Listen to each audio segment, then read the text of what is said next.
3.1 এর আমরা এবার যে সমস্যাটা সমাধান করব সেটা হলো এই গ নম্বর এবং ঘ নম্বর দুটো একসাথে সমাধান করব। এখানে একটু খেয়াল করে দেখো যে সরলটা দেওয়া আছে, একটা দেওয়া আছে 6.35 আর একটা দেওয়া আছে 3.65। এই দুইটা জিনিস একটু 3.65 খেয়াল করো, আর একটা আছে 6.35। তাহলে আমরা দুইটা জিনিস কি ধরবো আশা করি বুঝে গেছো। তাহলে গ নম্বরটা চলো, গ নম্বর আমরা লিখলাম। এখানে দেওয়া আছে 6.35 গুণ 6.35 plus 2 into 6.35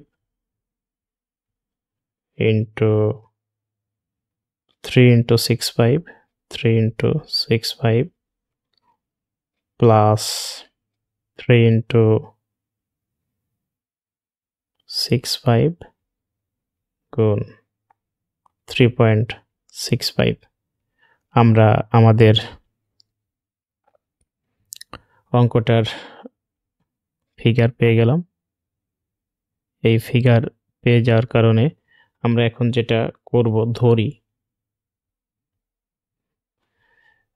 a equal to 6.35 এবং b equal to 3.65।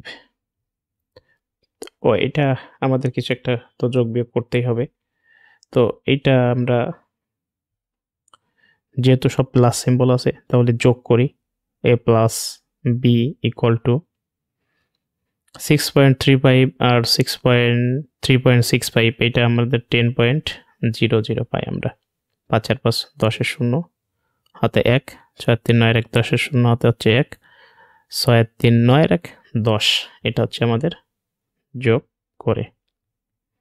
তাহলে এবার আমাদের প্রদত্ত রাশি আমাদের 6.35 সমান আমরা a গুণ a প্লাস 2 ইন্টু a গুণ b প্লাস b গুণ b। তাহলে আমরা এটা পাচ্ছি a square plus 2ab plus b square. তাহলে এইটা আমরা a প্লাস b হোল স্কোয়ারের সূত্র পড়ছে। তাহলে a প্লাস b সমান সমান আমাদের 10 তার স্কোয়ার। এখানে মান বসিয়ে 10 এবং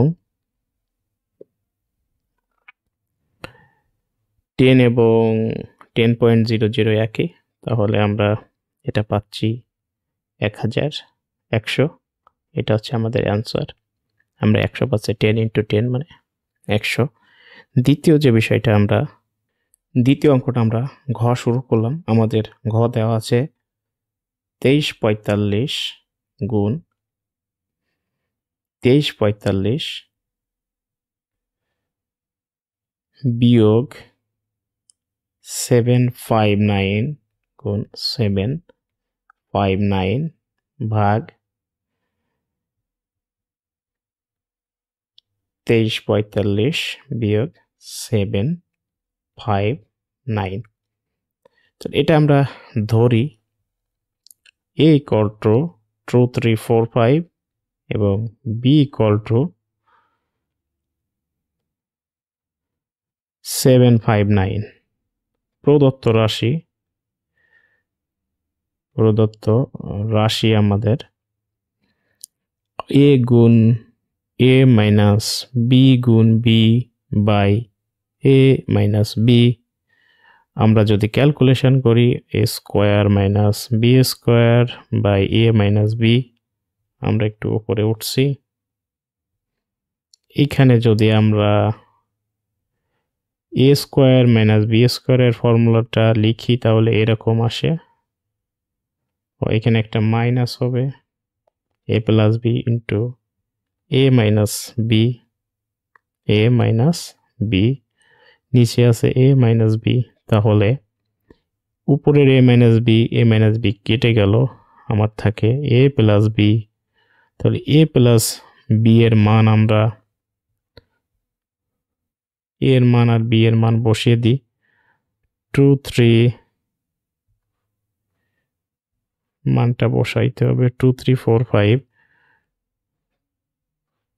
2 3 4 5 এর মান আর বি এর মান 7 5 9 9 এর পর 14 4 হাতে হচ্ছে 1 5 আর 1 6 আর 4 10 এর 0 হাতে আছে 1 এটা গেল 7 আর 1 8 8 আর 3 11 1 হাতে হচ্ছে 1 এটাও গেল 3 3104 উত্তর মিলিয়ে নাও।